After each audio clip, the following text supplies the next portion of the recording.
so many of us are setting a table that wasn't set for us. We are trying to build families and workplaces and communities that value women in a way that was never part of the story before. But as they write a new chapter, they are grafting in wholeness, and they're grafting in goodness, and they're grafting in protection and safety. And you know what's wild?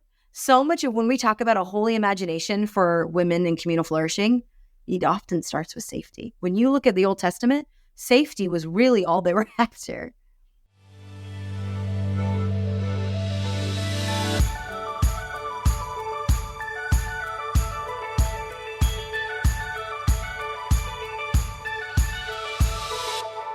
Hello, and welcome to the Shifting Culture podcast, in which we have conversations about the culture we create and the impact we can make. We long to see the body of Christ look like Jesus. I'm your host, Joshua Johnson. Our show is powered by you, the listener. If you want to support the work that we do, get early access to episodes, episode guides, and more, go to patreon.com/shiftingculture to become a monthly patron so that we can continue in this important work. And don't forget to hit the follow button on your favorite podcast app to be notified when new episodes come out each week. And go leave a rating and review. It's easy. It only takes a second, and it helps us find new listeners to the show. Just go to the show page on the app that you're using right now and hit 5 stars. It really is that easy. Thank you so much. You know what else would help us out? Share this podcast with your friends, your family, your network. Tell them how much you enjoy it and let them know that they should be listening as well. If you're new here, welcome. If you want to dig deeper, find us on social media at Shifting Culture Podcast, where I post video clips and quotes and interact with all of you. Previous guests on the show have included Rich Philotis, Kayla Craig, and Sarah Billups. You can go back, listen to those episodes and more. But today's guest is Tiffany Bluhm. Tiffany Bluhm is a speaker and writer with more than 15 years of experience in ministry and nonprofit leadership. She is the author of Never Alone, She Dreams, and Pray Tell. Her latest book is a devotional, The Women We've Been Waiting For. As a minority immigrant woman with an interracial family, Bluhm is passionate about inviting all to the table of faith, equality, justice, and dignity. She lives in the Pacific Northwest, close to where I grew up. Today, we're diving into the powerful intersection of justice, faith, and women's issues with Tiffany Bluhm. As the new director of Made for PACs and the author of the devotional, The Women We've Been Waiting For, Tiffany has dedicated her life's work to empowering marginalized voices, reimagining what flourishing looks like for women. In our conversation, Tiffany unpacks the vital role of self-care, contemplation, and holy imagination in the lives of women, especially those facing injustice. She shares how practices like breath prayers and centering prayer and cultivating a magnificent refuge can provide the resilience and inner strength needed to enact communal renewal. Tiffany also explores the importance of women's stories and perspectives and how men can benefit from engaging with diverse voices. We discuss the power of art and beauty and creativity to nourish the soul and spark new visions of what is possible. Ultimately, Tiffany's message is one of hope, that when women are empowered to tend to their own wholeness, it leads to the flourishing of entire communities. So join me as we learn from Tiffany's wisdom and imagine a more equitable world where women's full humanity is honored. Here is my conversation with Tiffany Bluhm. And Tiffany, welcome to Shifting Culture. Excited to have you on. Thanks for joining me. Oh, thanks for having me. Yeah, I'm excited for this conversation. I'd first love to just hear a little bit about you and where you are and what you're passionate about. Yeah, again, my name is Tiffany Bluhm. I live in the Seattle area, and my work for the last 15 years really has been at the intersection of justice, faith, and women's issues. That is my sweet spot. That is what I'm passionate about. That's what I wake up thinking about. That's what I research. And just providing a holy imagination for women in this day and age. And as followers of Jesus in this day and age, what does it look like to meld our social, communal, and even political responsibilities to as image bearers and our commitment to one another? I think that's beautiful. No, I'd love to say, I know that you just became the director of Made for PACs.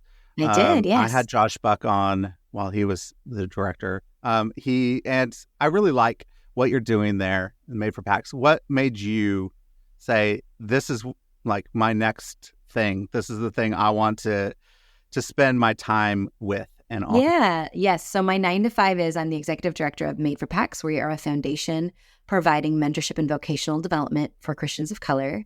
And for me, as somebody who is midlife, realizing what a game changer it would have been to have a mentor who looked like me or had been on the margins like me, and how that would have shortcut the distance for me. I think of, man, this, if I could have had this, I can only imagine how that would have affected my trajectory, the decisions I made, the wisdom I would have had.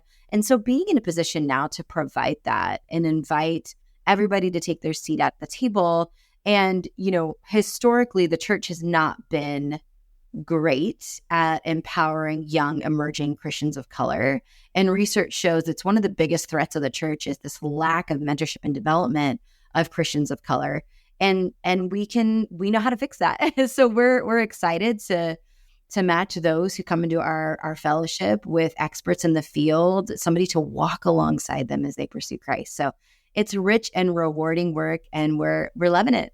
You've written this book, The Women We've Been Waiting For. You have some fantastic contributors to this devotional that you're writing. It's fantastic. What did you set out to do?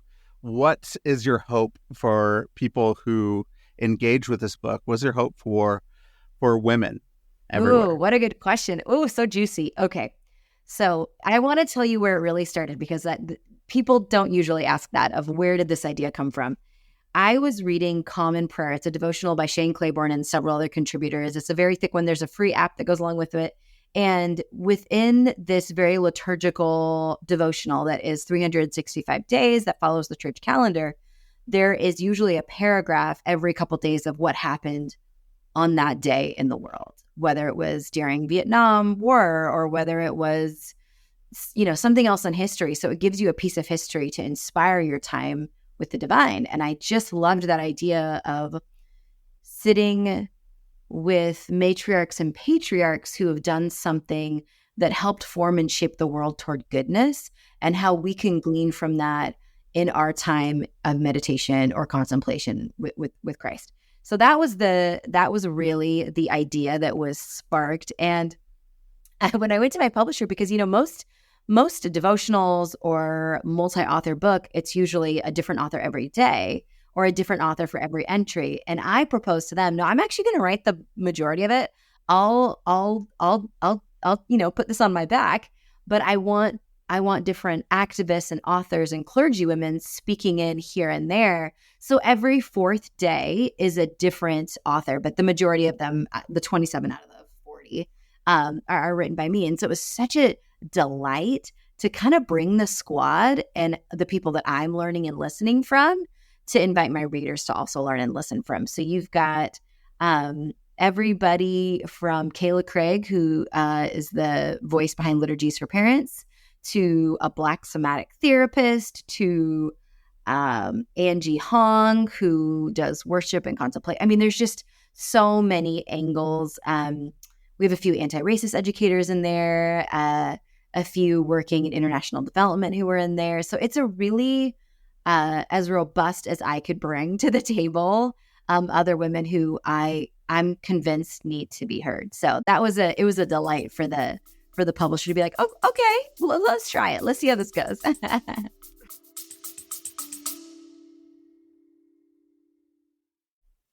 Are you ready to step beyond the status quo and live out your faith in a way that transforms lives? At All Nations Kansas City, we're on a mission to make disciples who make disciples, reaching those who haven't yet encountered Jesus. Join us for Catalyze, October 14th through the 18th, as we walk you through the powerful steps of pray, meet, make, gather, and multiply, igniting a movement of Jesus right where you are. Ready for more? Dive deeper with our church planting experience, October 6th through the 26th, a 3-week immersive journey into every step of the missionary adventure. Don't wait. Be part of something bigger. Learn more and register today at allnations.us/events-trainings or tap the link in the show notes. Hope to see you there. I think it's fantastic. But what is your hope then As people engage it and read it, what are you wanting them to really get from this book? Yeah. So in our current climate, this idea of self-care has become a purchase. It's become synonymous with the $1 trillion industry of bubble baths and lash extensions. And in It's not just reality, about bubble baths and lash extensions. it's not, believe it or not. Oh. Believe it or not.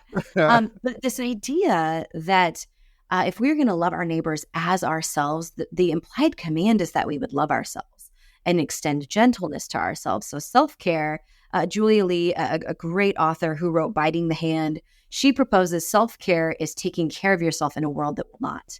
It is seeing yourself as worthy and valuable and worthy of equality and equity when others won't. So it's crafting our own story and our own place in a culture and a time that hasn't offered that to us before. And I think especially within Christendom, where patriarchy has had such a voice, it is an invitation to shift the narrative to see how women have been all along, making moves and making waves. And so, for example, one of the contributors, Sarah Shaban, she's a journalism professor here in the Seattle area. And she talks about how, some of the greatest movements in human history, it was a handful of women behind them who wanted to see goodness for all. And so I propose that when we take care of ourselves, it leads us to a resilience that leads to communal flourishing and communal renewal. So in essence, self-care for social change, taking care of yourself. And so one of the greatest examples of this, oh, you getting me fired up? Like, here we go, is Rahab. Here she is brokering a deal with foreign spies, committing treason against her own nation state. And she does so in order to preserve her immediate family. The only reason she is in a position to do such an act is because she is on the outskirts of the city where the lowly had access to even exist. So she is uniquely positioned as a as a foreigner, as a woman of the streets, and as a woman in general. So she's got this triple threat against her, but she has an understanding of the God of Israel, and she is willing to go against her own place and nation in order to preserve. That's what I'm talking about when I'm talking about self-care. A woman who's going to do the dang thing, and she ends up being part of this great revolution. So there's this understanding of what does it mean to take care of yourself. And I think we're quick to overlook the women who had a nuanced past or the women who had a gritty story as people to look up to. We are all about looking up to the polished women in scripture and in modern history. But in reality, there's a lot of women who colored outside the lines, and we have a lot to learn when it comes to our own spiritual formation. In reality, Rahab is mentioned in the genealogy of Jesus. Come on, like she's say lifted it. up. Like Say she it. is lifted up. The women there are amazing. So, but she was broken by society. She was left out of into the outskirts. How do you get to a place like when you're marginalized, when you're neglected, when you're broken, when you have to go like live on the streets just to survive, or work the streets just to survive?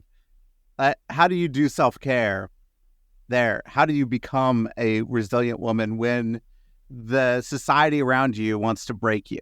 Yeah, and I think, and this is what I'm trying to turn on its head, is the assumption that she doesn't have agency, because she clearly did. And so and this is where I get to be in my bonnet as somebody who is doing my best to bring a voice to women's biblical history, but also just women now as followers of Jesus, is this idea that we haven't had agency as a whole. And that's not true. That's just not true. Women have been making moves throughout church history and biblical history. So to look at this woman and say, she was broken, she was battered, 100% agree. She was also the breadwinner for her home.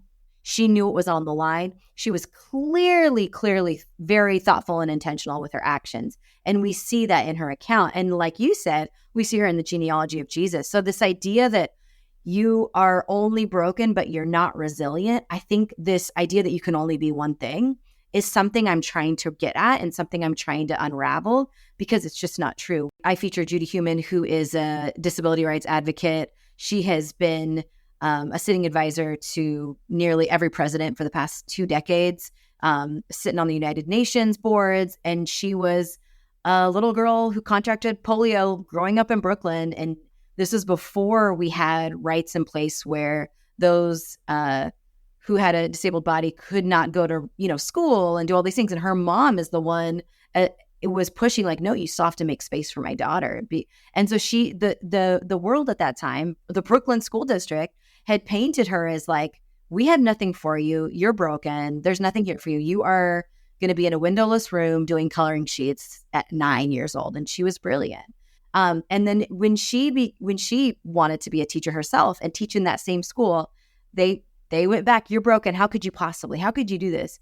And so it's this idea that like we are the ones who've labeled these women and taken their agency. And in reality, women are resilient. We are strong. We are built for change. We forge past when no one said we could. And so it's bringing light to the stories that we have painted with such a lens. Even Mary and Elizabeth, we paint Mary as this, she was a young teenage girl and everything was against her 100%, but she also birthed the liberation movement, literally. Like, so just really looking at these stories and without a male gaze, offering another point of view that is scripturally sound, that invites us to think differently about our own lives and how when we are living into a holy imagination of womanhood and social mothering and communal flourishing, when we're doing good, everyone's going to benefit. As we're looking at these stories, one of the things that hits me and strikes me is that a lot of times when you talk about, Mary and Elizabeth, you talk about the woman with polio and her mother. You're talking about women coming together to be able to support one another. And so when I hear self-care, I hear self, right? I hear individual. But and especially, I'm also an American. And in America and Western society, I hear individual. 100%. Where does this communal aspect of flourishing and bringing flourishing to all of us happen in the midst of caring for ourselves? Yeah. Oh, what a great question. Self-care is finding out your boundaries. What do you need? What do you not need? It is identifying deeply with yourself in every season. Here's what it will take for me to thrive, to be my full self, my whole self, because our whole lives is a journey of healing. And so asking oneself, because it will always be subjective, what would flourishing look like? And I just want to add a little caveat before I answer your question is that I think especially for women, flourishing is often determined by comparison. Flourishing is often, we move the goalpost the closer we get to it. Oh, but if flourishing would look like this if I could just get closer. And in reality, there is room for contentment in that and deciding that, joy is resistance. And self-care means taking care of myself and what I know I need, whether that's in community, whether that's working through resentment, whether that's whatever that might be, to work through patience and mentorship, whatever the self-care is going to look like. It's identifying what that looks like, which again is subjective. And then because whole people build whole communities, WHOLE, like whole people build whole communities. So as we pursue wholeness, we are able to give that wholeness. So it's linking the one to the other. I think another great example of that, of what self-care looks like and how that moves to communal flourishing, is Fannie Lou Hamer. She led with this liturgical song, whether she was being beaten and left in jail during the civil rights movement, whether she was on a stage. She was known as this pastoral spirit as part of the civil rights movement. And when questioned, like, how are you withstanding the trauma and fear of walking out this justice movement in from your point of view? And she said it was these liturgical prayers. So she would mix Negro spirituals with passages of scripture and kind of marry those and make her own songs. And she could be heard singing them all the time. And from her mom, who was a sharecropper, to her as she was on, on the buses, trying to find ways to vote, trying to advance her plot in life. And so for her, what was self-care? It was rooting herself in this liturgical moment of something that she could revisit, that would remind her of what's true and what's lovely and what she's working for. So for the self was able to withstand the heaviness that was required to push for communal flourishing. This morning, I had some spiritual direction. So my spiritual director asked me a question, and this is the question that he asked me. If I choose to be the person I prefer to be, what am I most terrified might happen? Oh, my goodness. And I think wow, this is one of the things that you're talking about right here is trying to actually bring our full selves to our lives, as we're continually healing ourselves and moving towards healing and connection, that we are more true to who we are, to our true selves than we were before, because we're healing. When you are in a broken system, because there are a lot of broken systems out there, and they subjugate lots of different people, and there's abuse, there's a whole bunch of junk that happens in broken systems. How can you, even if you're terrified, how can you start to bring your true self to a place so that systems can start to change and grow and people can start to flourish? Yeah. And I think this is where the emphasis on contemplation really comes in with this title and with this idea and this issue that you're bringing up, and this abstract system that sometimes we're all caught in, but in very real systems of subjugation, especially as it pertains to women.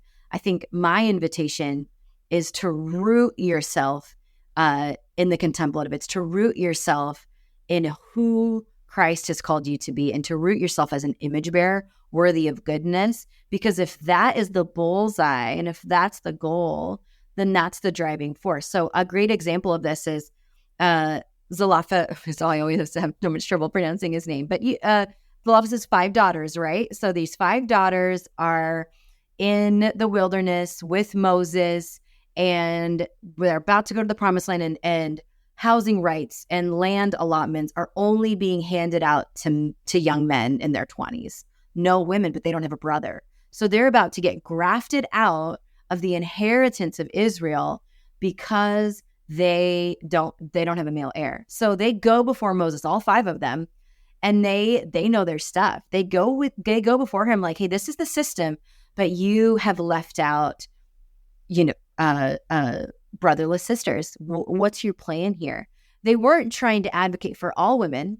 And here's my point to answer your question. They weren't trying to solve the whole problem at once, but they knew that some incremental growth would do some good.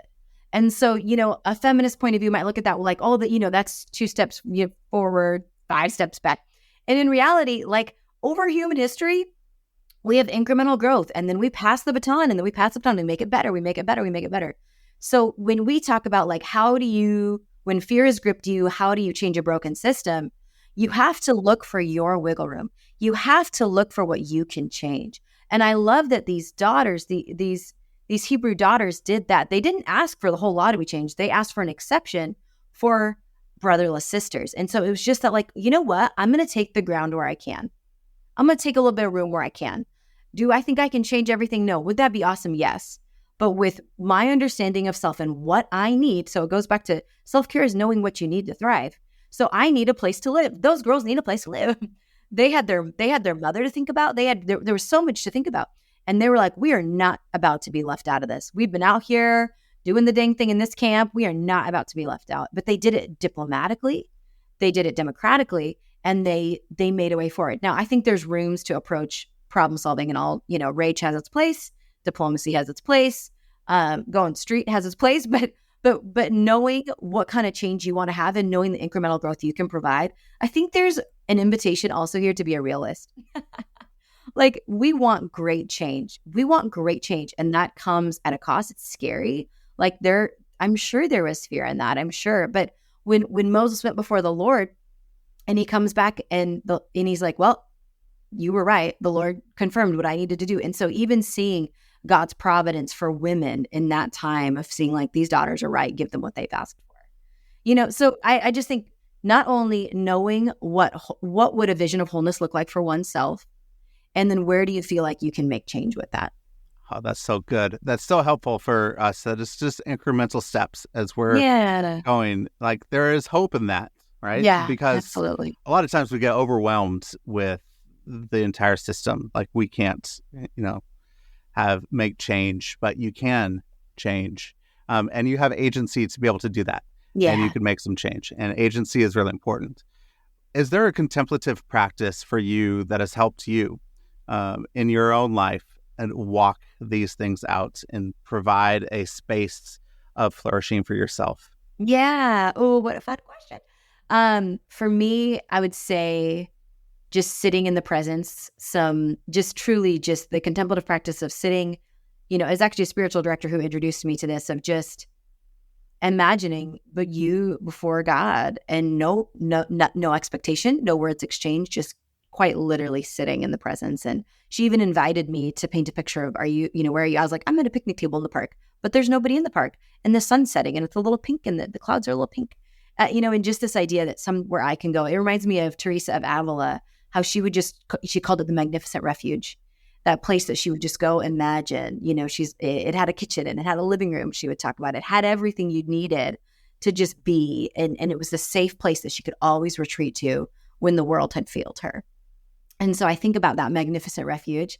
And then I would say another thing, I am big into breath prayers. And they have been a game changer. I'm in a season of life of just raising kids, and it's probably one, my friends always tell me who've raised kids are like, this is actually the most demanding. It gets cheaper and easier once they leave your house. And it's a season of, just exhaustion. And so waking up, and the first thing I say, Creator God, I wake to walk with you, or Creator God, I am with you. And then when it's quitting time and it's back to putting on the parenting hat for my second shift of the day of parenting, another 6, 7, 8 hours, is I lay down now the work I love to be a non-anxious presence to my children, and just giving me that prayer of transition, that breath prayer of transition, to then go and be present. So I would say breath prayers have been a game changer. I feel like it's my bandwidth, in addition to sitting. And I think especially just inviting my children to do that as well. So moving back to what has been a source of self-care for me, and then sharing that with my family. So before we head to school, I invite them, throw out a name of God and what we're hoping to see today. And so they'll name a God we're hoping to see, and then we inhale and exhale those all together a couple times. So trying to also model that to my children. What does it look like? I love those contemplative practices. Those are fantastic. Centering prayer for me is like one of the things, like sitting in the presence of God. Yeah. Breath prayers have been really important. Those are fantastic practices. One of the things that you talked about in your centering prayer of just being in the presence of God is imagination, using your imagination. And in every story that you've told about 6, 7 different stories of women. They imagine something better than what they have now. Yeah. Then what is the role of imagination in flourishing for women or all of us as we're walking in places of injustice? What's the role of imagination? First of all, you are killing it with the questions. Well, you know what? Move over, Oprah. I think that imagination is the chief role in imagining a just, equitable world where women can thrive, which means all can thrive. I think that being able to imagine outside of what you've been given, I think this is why, I'm so passionate about knowing the stories and matrix of who've gone before us, is because not enough of us do. When we think of the Bible, a book mostly written by men for men, like it's hard for a female imagination in that. And we have so few examples, and half of them are like nameless, So not only inviting is watching those women's imagination and allowing us to spur on to our own imagination for this time in this place. And so I want to link that back to your previous question. This is where contemplation is so important, is because it leaves room to just have brain space for imagination of what could be. If the world was right and good, what would it look like for me and the people I care for? What would it look like for me and my community? I think a good example of this is before October 8th, before the current situation in Gaza, I'd actually written an entry for the devotional that didn't make it due to the current climate, which was wise to take it out. But this idea of samud, which in Arabic means steadfastness. And after the second revolution, when Palestinians, they're living in this open air prison that they had been since the 60s, they were told by those leading the revolution, withhold from birthday parties, wedding receptions, anniversaries, no baby showers, no ladies' night, withhold. We want to show that we are mourning the state of our people. And so they did that for a while. And then these ladies got together and said, no, samud, like we are going to have a steadfastness that despite what's happening to us, you can take our physical joy, but you can't take our ideational joy. You cannot take what's between my ear to ear. You will not touch that. And so there's just this uprising of women who are like, nope, I'm throwing baby showers. I am choosing to live to the best, I'm going to go have a picnic. I'm going to go have a picnic with my friends. Like, I'm going to go do these things that to you and I might sound normal, but this was what an imagination looked like. It imagined beauty and wholeness for them in their own. And I'm so moved by that. They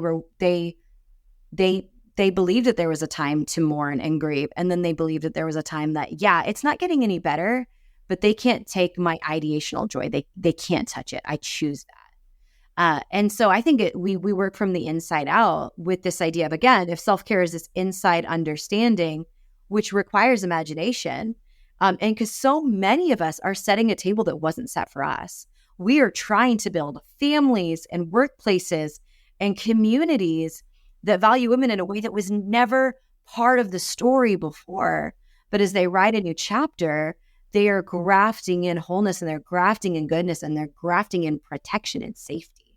And you know what's wild?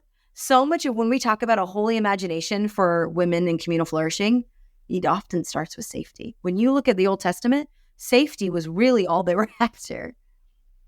The imagination was survival, not necessarily to thrive. Yeah. And imagination, one of the things that imagination does and what they do with picnics in the park or with birthday parties or with weddings as they come through is that in this ugly space, an ugly place that they are in, they see some beauty. Yeah. There's this quote in A Theology as Big as the City by Ray Bakke that sticks with me, and it has for a long time. I worked with Syrian refugees. We lived in the Middle East for a long time. And so one of the things he says in this, it says in Exodus 31 and 35, we find the first gift of the Holy Spirit mentioned in the entire Bible. It's an art committee. Why? Why does a poor, unemployed migrant group on public aid for food need the arts? Luther knew the reason when he expressed that the poor need beauty as much as they need bread because they live in ugliness. And Moses let the arts emerge along with them health laws to address environmental concerns. Mic drop. You're going to send that. You're going to send that. I love that quote. And it sticks with me. Like, this is the first gift of the Holy Spirit. It's an art committee. And so beauty and art, that brings us to this place of imagination. Yeah. I know even in what you're doing with Made for Packs as well, is that beauty and art come up. In the contemplative, in the practices you're looking at. It's a visual medium that you guys have created a little bit as well, which I think is really amazing. I love it. So what is that role of beauty and art in the midst of all of this is that we're talking about? Yeah, there's so many things that come to mind, but I think of even like Zora Neale Hurston, and I think of her role of words and how that created art and created an imagination for people of color, especially women in her time and place, to make them feel like themselves. Art and beauty remind you you're alive. They remind you that life is good and whole, and there's room to be you.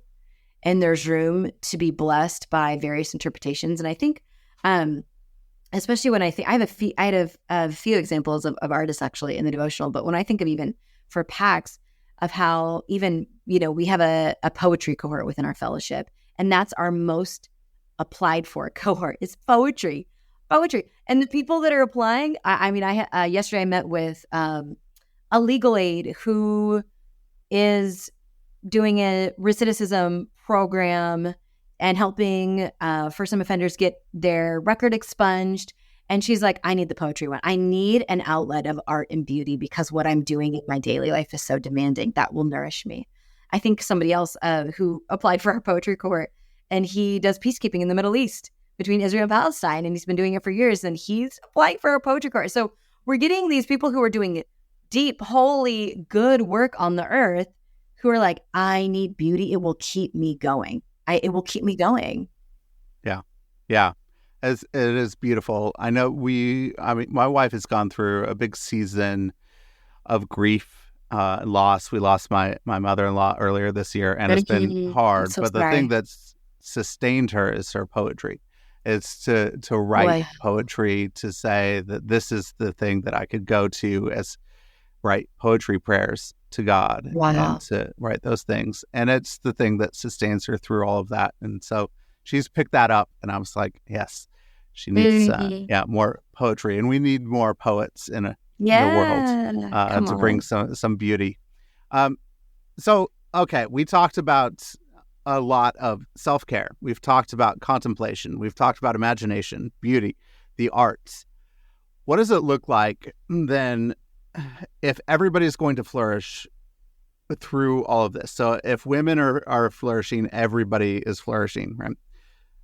What does it look like for us to have different leadership structures in our spaces and places where women and men get to lead together, that we get to be side by side and not one over the other at all times? This is, I think, one of the big concerns of our day. This is where this is the new places that we're going, the new frontiers of justice, of leadership, and leadership is going to look different. So what does that look like? How does structures shift and change?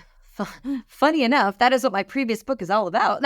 is men and women working together for a just world after men have abused their power at a woman's expense. So this is also my win-loss. Not to do with my current work, but it is something I think a lot about. And I would say it starts with a enormous amount of humility, an enormous amount of curiosity of how does the other person perceive my existence. I think of one of the things I talk about when I talk about men and women working together is there's so much to take into consideration of power dynamics. Men are on the whole taller. That is a power dynamic that we need to take into account. Stronger, obviously. I'm not saying obviously, but on the whole, let's just say, I'm not trying to say we're weak. I'm just saying, physically they're bigger. There's a very clear understanding there of even just their physical size. Obviously, you have your more obvious ones when we think of power dynamics of socioeconomic standing, race, education, language, all of these things, pedigree, but being able to learn how the other person works and being able to understand their place of power and respect their place of power if it's different from ours. So humility, curiosity, respect, those all have to be in line. And then I think we have to build places where, forgive me for being so frank, we don't applaud men for doing the bare minimum. We don't, this pedestal effect that we often apply to men who were like, oh, you really do a lot for women. And in reality, it's just the bare minimum. We can't praise the bare minimum. If I'm going back to my comment on incremental growth, there is an invitation there to keep going. Like, oh no, this isn't good enough. And I think partnership often looks like, for men, realizing I have enough. Like, I can share this space or this platform or this role or this responsibility. Like, how could this be shared? How could another person have an opportunity to grow into this? And looking for ways to empower and inspire, like letting that be part of the mental Rolodex of questions that you ask yourself when you have a new place, position, opportunity. How could I bring somebody else along? How could I bring a woman along?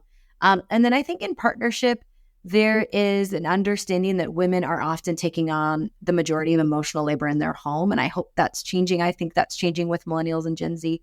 But historically, they usually take on the emotional labor of home. And so if when a woman walks into her 9 to 5, she, as I already joked earlier, she's got a second shift to go to. She's likely already clocked a few hours that morning, and she's coming in. And I remember I had an employer like, why can't you all just be here at 7? You're like, I have a child to get up and get to daycare. Like I have things to do and places to be, and I can't be at your beck and call, and so recognizing the world we live in. And so I think there's also within that a new expectation that men would be doing more emotional labor at home so we could reach this parity and balance that's needed for partnership. And I also think, since we're just going to go there, within the church, this is where we just have these goggles of men and women can't work together. They're somehow going to jump each other's bones. And that is not helpful. Now, do I think there needs to be guardrails? Absolutely. But I was at a conference recently, and I was on a panel, and they asked about the Billy Graham rule. And I said, that is the number one way women will not advance in their careers, is if you do not allow them to have that mentorship or development or access to spaces like the golf club, go golfing with the guy, when some of these decisions and mentorship is happening. So we have to make space for women to go where they haven't before. And the assumption that they're inherently untrustworthy or a lusty lady, these stereotypes, they're ruining everybody's chance at thriving. They really are. It not only pits women against men, it pits women against other women, that they're somehow competitive and there's only room for, we've created this house of cards that women are somehow not capable. And we see how in the first century that Greco-Roman views on women infiltrated the church. And now we've got these longstanding beliefs about women rather than an understanding that the Lord has given us. So there's a lot there, but there's room for change. There's room for change. So let's, if I look at the Middle East and I look at the culture and I look, okay, women in that culture are wearing, abayas, they're wearing stuff and they're covering over the head. That is what is happening. That's the behavior that's happening. Underneath that, there's a value of modesty, right? So, and because underneath that, there's a belief that women have sexual power over men. And then we get into this subconscious assumption of how the world works that we grow up into. Yep. Of thinking, okay, now women have sexual power over men and men can't control themselves. So women have to do this, and this. Okay. A lot of times what we try to do is try to change the behavior at the top level and saying, actually, no, we don't want you. You don't need to cover, or you don't have to dress a certain way for men. You could do something different. So we change that. But if you don't actually go down into the underlying assumptions of how our world works, and start to change that from the inside out, there isn't going to be systemic change long term. It's just going to be behavioral change at the top. So when you're doing this work and women are now having some self-care, they're having contemplation, they're forming some resilience within themselves, what does that inner work do? And what is it like to have that inner work that actually changes things and helps things change from the inside out and not from the outside in? Well, I think of the passage, as a man or woman thinketh, so he or she is, it just is, it's that reminder that change is from the inside out, and we're transformed by the renewing of our mind. And, I think about in Iran, and, you mentioned the Middle East and clothing and that being a source of control. Women, you think of the young woman, 22 years old, and she died in jail because a little bit of her hair was showing through her hijab.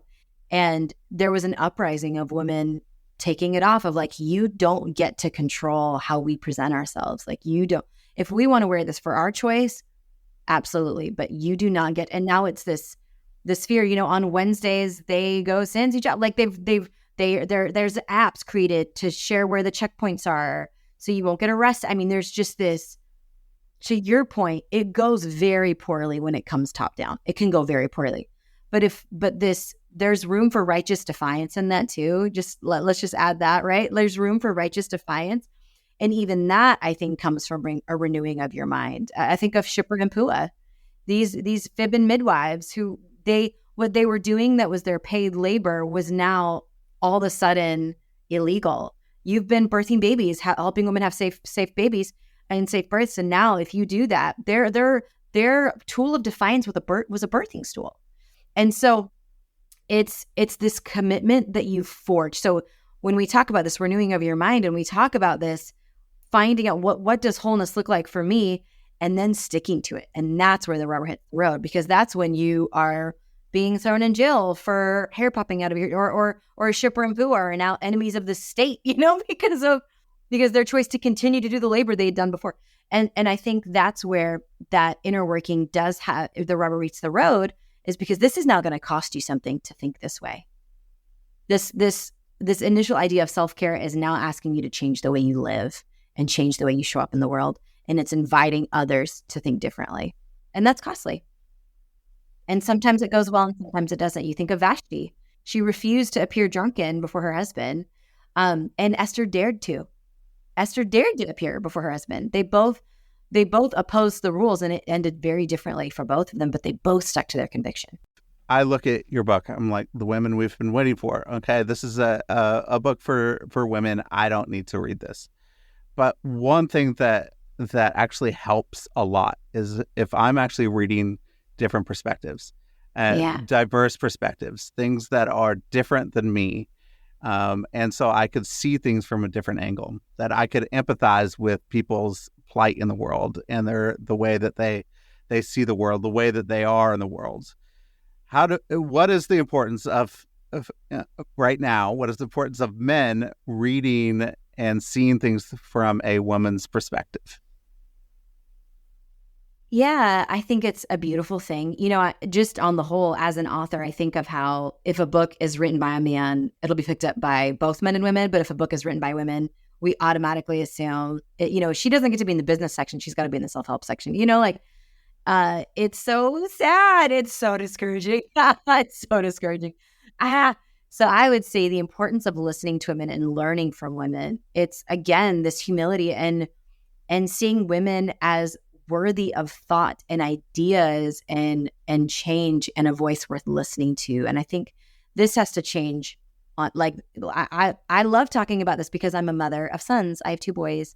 And I remember just an example to give you of like listening to women. I had preached at some, neighboring church, and my kids came with me, and my oldest had to be maybe 5. So he's barely going into kindergarten. And he said, "Oh, can boys preach too?" And I was like, "Oh man, if you knew how far we've come for a little boy to ask, oh, can boys preach too?" Like, versus so many little boys and girls who are taught to believe that women don't have a place in the pulpit. So it was just that moment of like, oh, women are worthy voices to listen to. Because that's what you're asking, isn't it? Why would men need to hear women's stories? It's believing that women have a worthy voice and that they're trustworthy voices. I think part of it is becoming the person that you know that you are, right? And so your story for a while, as you were, born in India, you were adopted, you're raised in a place where, there's white people everywhere.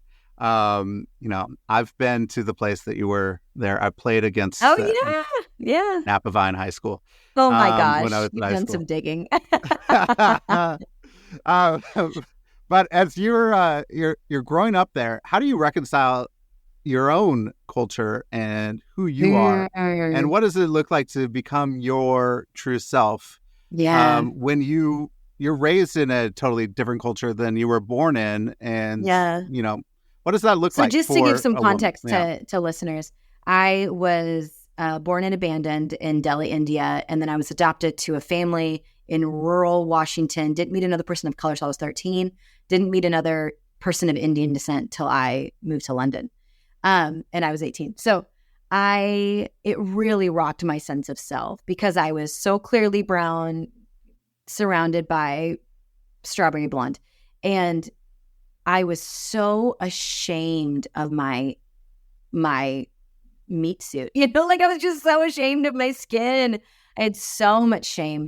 It was so embarrassing. And I just look at that little girl now and I'm like, oh my gosh, I wish I could just go tell you that one day this will be what you love about yourself most. And so for me, I didn't feel like an Indian in America because I wasn't connected to any culturally practicing Indians or culturally identifying Indians. And then at the same time, when I, as an adult, went to India, and I've been back a couple times, I don't feel like an Indian there. I don't speak the language. I definitely don't have the same mannerisms or dress, or they very much know I'm not a national. And so for me, I would say middle school, when I was introduced to the gospel, it was this like, oh, wait a second. I don't feel like an Indian in America. And I certainly don't know what it's like at that point in life to be an Indian in India. And that will never be my story. But I am my full self in the kingdom. So I would say that is where it was like a light bulb for me. I'm like, oh, this is where I can hang my hat. This is my whole identity now. Because and you'll hear this with a lot of transracial adoptees. It's really tough. It's really tough to be so divorced from your first culture and your mother in the motherland. But that's the expectation when people look at you. So you don't escape others' expectations. I don't get to escape at TSA when they're suspect of me just because of the way I look and they don't know where I'm from. So I don't get to escape. I'm like, no, I have white parents. They don't care, right? Like they don't care. And so I think there's just this reminder that I can't count on this, but I can count on the interior, that magnificent refuge again, going back of I am full, I am whole in the kingdom. So that was it. I remember discovering like the depth of the gospel and all nations and all tongues are welcome and being like, if this is real, I'll give my whole life to this. If this is real, it can have every part of me. And that was, 25 years ago. So yeah. There's a great resource for third culture kids, like where they don't fit in any culture, is a little kids book called Swirly, and that the different cultures have actually swirled together to make you who you are. It's a beautiful little book and a great resource for people that are struggling and knowing that they're coming. They don't fit really in any of these cultures. So it's really good. But if people go out and pick up your book, which they should, because it's fantastic, it's really good. What is your hope for the readers that would pick up your book? Yeah, I think same as what I answered earlier of just this invitation to see their own life as something beautiful and whole and give fresh insight and wisdom and perspective to their own life well lived, and being honest about what they need and what they don't want and what this season can look like and how they can make a difference in their community. So go pick up the book, Women We've Been Waiting For. It's fantastic. I have a couple of quick questions at the end. One, if you go back to your 21-year-old self, what advice would you give? Oh, drink water. For the love of God, drink water and stop acting like you are invincible. Good. We all need water. No, I know wonderful. it sounds so stupid, but we don't like 21-year-old Tiffany is like, oh, why do I have headaches all the time? Girl, you're dehydrated. That's why. No, I'm being really serious. Drink water. That's my answer. Yeah, that's nothing fantastic. more profound than that. Nothing more. That is wonderful. I love it. Anything you've been reading or watching lately you recommend? Whoa, what a fun question. I read a lot. I'm trying to think of all the books I just finished, which ones I would feel okay recommending on the internet. Oh, you know what? A show that I just finished that I'm like, I wish everybody could watch this. It's called Trying. It's on Apple TV, and it's about this couple who you love it. Okay, I love it. Who are in the process of adoption, and I have never seen levity or humor brought into the adoption process, and it's very much resonated with the adoption community because of like they've really done their research on what people are going through and how it feels, and how imperfect it is, how imperfect the process is, how imperfect after those kids join your home. And it has been one of the greatest blessings to our marriage to feel so seen in our adoption journey. We have friends who are also adoptive parents, but it's usually heavy. It's usually heavy conversations we're all having. So to have something that just makes us smile or laugh, it's I never knew how bad I needed to laugh about the adoption process, being an adoptee, but also my son's adopted. So it has been such a gift. Even if that's not your journey, trying Apple TV, three seasons. It will also, I don't know if since you watched it, they're a couple in real life now. Are they? Yeah. I didn't know that. That's awesome. Yeah. That's cool. Yeah. That's great. Well, I love Trying. It's a fantastic show. People should go and watch that. It's one of those shows where, it is, and we don't get too many like 30-minute comedies anymore. Like, where are they? They're like all this besides serious, like Abbott like Elementary, hour-long. Yeah, have like that's it. Just I need to laugh, man. Life is so hard. We need some levity. We need something light. It's so good. You gotta check it out. 100%. Fantastic. How could people go out and get your book? Where would you like to point people to? How could they connect with you? Yes, well, you can buy it wherever books are sold. It launches September 24th, 2024. And I highly recommend Baker Bookhouse. They're running a 40% off. So it's a $20 book that you can get for $12 at Baker Book Pass because it's a hardback. So it's, a few more dollars, but go grab that 40% off discount for yourself because that is a killer deal. Yes, it is. It's good. Anywhere else you want to point people to? Yeah, I hang out mostly on Instagram, Tiffany Bluhm, Bluhm, and also TiffanyBluhm.com. Come, let's be friends. Awesome. Well, Tiffany, thank you for this conversation. It was fantastic. Walking through, women's self-care so they can show up in the world and have resilience, flourishing for all people. Love the stories that you brought in, talking about contemplation, imagination, beauty, the arts, justice, men and women leading together. Like, we went a lot of different places and it was fantastic. I loved it. So thank you so much for this conversation. Thanks for having me.